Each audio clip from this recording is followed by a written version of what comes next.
बॉलीवुड में सिर्फ hero heroine का पॉजिटिव किरदार निभाने वाले स्टार्स ही फैंस के दिलों पर राज नहीं करते, बल्कि इंडस्ट्री में खलनायक और नेगेटिव किरदार निभाकर भी बहुत से कलाकारों ने दर्शकों के दिलों में खास जगह बनाई।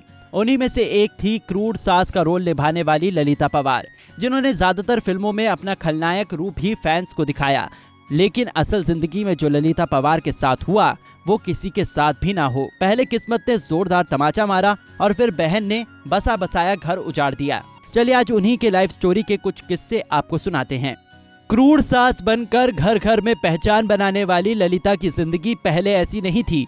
उनकी पूरी जिंदगी तो एक थप्पड़ ने बदल कर रख दी थी, लेकिन बावजूद उन्होंने हार नहीं मानी। रामायण में मंथरा के किरदार से भी उन्होंने घर घर अपनी अलग पहचान बनाई। शायद ही कोई उनके किरदार को भुला पाए। हालांकि इस किरदार से फैंस के मन में उनके लिए गुस्सा और क्रूरता आ गई थी, क्योंकि उनके नेगेटिव किरदार ने दर्शकों के मन में वैसी ही छवि बनाई थी। लेकिन ये तो उनका काम था। ललिता का जन्म 18 अप्रैल 1916 को नासिक में एक मराठी परिवार में हुआ और बचपन में ही उन्हें एक्टिंग करने का मौका मिल गया था। ललिता का असली नाम अंबा लक्ष्मण राव शगुन था और उनके पिता लक्ष्मण राव शगुन एक अमीर बिजनेसमैन थे जो कॉटन व सिल्क का काम करते थे। लेकिन इसके बावजूद वो कभी स्कूल नहीं गई, क्योंकि उस समय लड़कियों को स्कूल भेजने का रिवाज ही नहीं था। पहली बार उन्होंने 9 साल की उम्र में एक्टिंग की शुरुआत एक मूक फिल्म से की थी, जिसके लिए उन्हें 18 रुपए मिले थे और इस तरह उन्हें आगे से आगे काम मिलता गया। ललिता की कामयाबी का सफर जारी था कि एक दिन सब बदल गया। वो साल 1942 में फिल्म जंग आजादी के एक सीन की शूटिंग कर रही थी और उसी दौरान एक्टर भगवान दादा को ललिता को एक थप्पड़ मारना था। लेकिन उन्होंने ललिता को इतना जोरदार थप्पड़ मारा कि वो बेहोश हो गई और उनके कान से खून बहने लगा। और इलाज के दौरान डॉक्टर से उन्हें गलत दवा दी जाने के चलते शरीर के दाहिने हिस्से को लकवा मार गया और इसी के चलते उनकी दाहिनी आंख पूरी तरह से सिकुड़ गई और चेहरा खराब हो गया। ललिता को ठीक होने में काफी समय लग गया। इस तरह से उन्हें हीरोइन के रूप में काम मिलना बंद हो गया।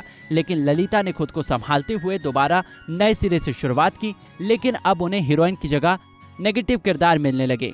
उन्होंने अपनी एक मुदी आंख के साथ ही निर्देशक SM यूसुफ की फिल्म गृहस्थी से वापसी की। बस काम करना चाहती थी, इसलिए वो कोई रोल गंवाना नहीं चाहती थी।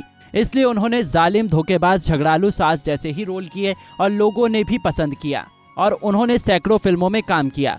लेकिन प्रोफेशनल की तरह पर्सनल लाइफ में भी उन्हें बहुत दुख मिले और ये दुख किसी और ने नहीं, उनके पति और सगी बहन ने ही दिए, जो उनकी सौतन बन बैठी थी। उनके पति गणपत राव पंवार ने उन्हें धोखा दिया, जिसमें उनकी बहन भी शामिल रही।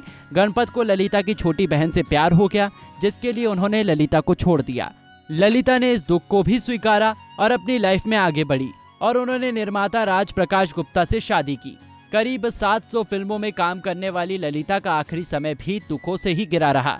ललिता ने पुणे में अपने छोटे बंगले में अकेलेपन में ही आंख बूंद ली। उस समय उनके पति राज प्रकाश अस्पताल में भर्ती थे और बेटा अपने परिवार के साथ मुंबई में था।